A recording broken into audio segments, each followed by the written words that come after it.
Aujourd'hui, on a rendez-vous dans les 11e à la découverte du vrai cave à vin détenu par une brésilienne, mes origines. Donc elle propose un concept très différent avec un choix des vins artisans. Et on n'est pas loin aussi des Septiques et Cérélignac. Donc j'ai hâte de vous montrer tout ça. Venez avec moi.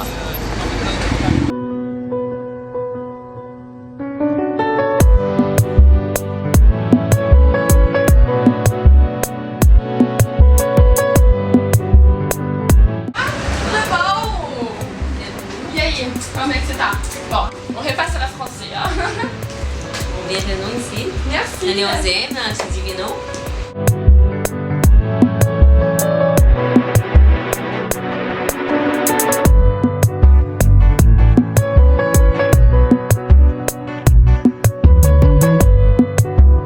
Bonjour, donc je suis ici en présence de Marina. Marina, merci beaucoup de me recevoir ici aujourd'hui dans ta cave à vin. C'est moi qui te remercie d'être là. Non? Alors, raconte-moi un peu le concept de ta cave à vin qui est assez innovant par rapport aux caves à vin qu'on peut trouver aujourd'hui dans la région parisienne. Bon, on a un concept simple mais unique aussi, c'est qu'on a 1000 références des vins d'artisans et des vignerons passionnés et on travaille aussi d'inviter nos clients en découverte, soit dans nos cours de dégustation 2 fois par semaine, qui vont être là pour s'apprendre à se connaître et connaître également les vins. Ou sinon, quand les vignerons sont invités, une fois par semaine, ils viennent avec toute la gamme des vins. C'est une dégustation ouverte au public. Ah, donc n'hésitez pas à venir déguster ces vins. Et pourquoi Paris? Qu'est-ce qui t'a amené ici dans la ville de Mia? Bon, j'étais directrice des restaurants il y a plus de 10 ou 12 ans à Rio. Et je suis partie en Italie pour faire un Master Food Online.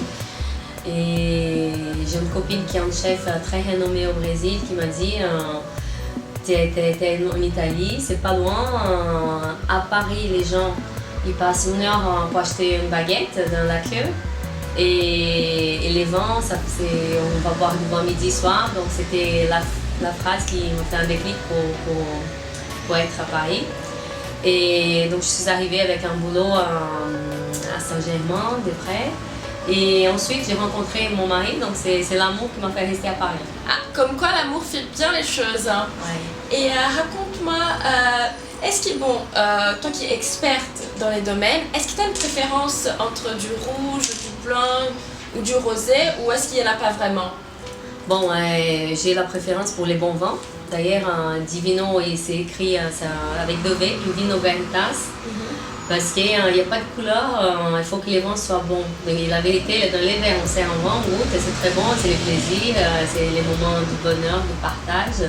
On parle en plus des sujets du bio, de manger bio, de manger sain. Qu'est-ce que vous en pensez par rapport? Est-ce que les vins, il y a une impliquance par rapport aux vins bio? Bien sûr, c'est un chemin sans retour. Quand on découvre les vins bio, on va apprendre à les connaître, à les goûter. On ne peut pas revenir en arrière à des produits qui vont mettre beaucoup de chimie. Si vous achetez des fraises bio et des fraises classiques au marché, vous comparez les deux, c'est très simple, vous voyez la différence des goûts. Donc pour les vins bio, c'est pareil, un raisin de qualité et il va faire un produit supérieur. Et vous prenez un domaine qui est assez connu mondialement, c'est le domaine de la Romanée Conti, des vins magnifiques, c'est les meilleurs vins au monde, c'est français, c'est en Bourgogne. Et il y a en bio, même en biodynamique. Je vois que tu as une très bonne sélection de vins ici. Si tu devais me choisir 3 différents types de vins avec des gammes différentes de prix, quels seraient-ils? Alors, je vais t'inviter à passer à l'arrière-boutique. On organise les cours de dégustation. Voici, je préparais une sélection des 3 vins différents, des différentes régions. Un bundle, donc un rosé des Provences très prestigieux.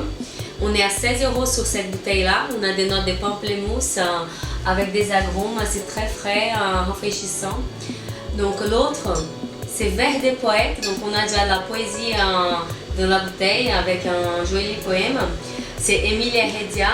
Les papes du cépage s'appellent Pinot de Nice. C'est un cépage oublié qu'on ne trouve pas facilement, cépage très poétique, avec beaucoup de fruits rouges et une finale poivrée. Donc je trouve que c'est un vin très fraîche aussi. Et l'autre, c'est un Pernand Vergelès sur un terroir des premières cours d'un super domaine, Chandon-de-Briaille. On est en Côte des Bonnes, dans la Côte d'Or, en Bourgogne. C'est des vins qui font rêver et là c'est des vins qui vraiment vont donner un moment de plaisir. 100% Pinot Noir, c'est les cépages emblématiques de la Bourgogne. On a 3 gammes de prix différents pour différents moments et pour différents budgets. Donc ça c'est 16 €. Les verres poètes au Loire, on est à 22 €. Pour Pernand Vergelès, un premier coup, on est à 55 €. Et dis-moi, j'ai une petite question. Pourquoi les 11e? C'était un choix ou c'était vraiment une décision? Non, c'est les quartiers que je vis. J'avais envie de faire découvrir ces quartiers. C'est un quartier très gourmand avec des pâtisseries, des boulangeries, des super restaurants étoilés et des bistrots plus simples. Et on est très central, on est entre la République et la Bastille, donc j'invite tout le monde à venir découvrir ces quartiers. Comment t'es habillée aujourd'hui? Bon, comme c'est un peu par rapport à mes choix de vin, on a tout un mix de sélections. C'est une robe très accessible chez H&M et avec des chaussures italiennes Ferragamo. Je peux voir? Ouais. Ah, ils sont super beaux, magnifiques. Merci. Bon, maintenant, je sais pas toi, mais toute cette conversation m'a donné très soif. On va goûter un petit vin. Passons à la dégustation. Et on va goûter les bandoles. Ah bah parfait, c'est La parti. chance. Du rosé, la chance. Donc ce vin il est fait avec un bouchon plastique en liège et la particularité c'est qu'il est fermé avec des lacis, donc c'est un symbole de l'artisanat, c'est fait à la main ça. Quand vous voyez une bouteille qui a lacis, vous êtes un produit vraiment fait sur mesure.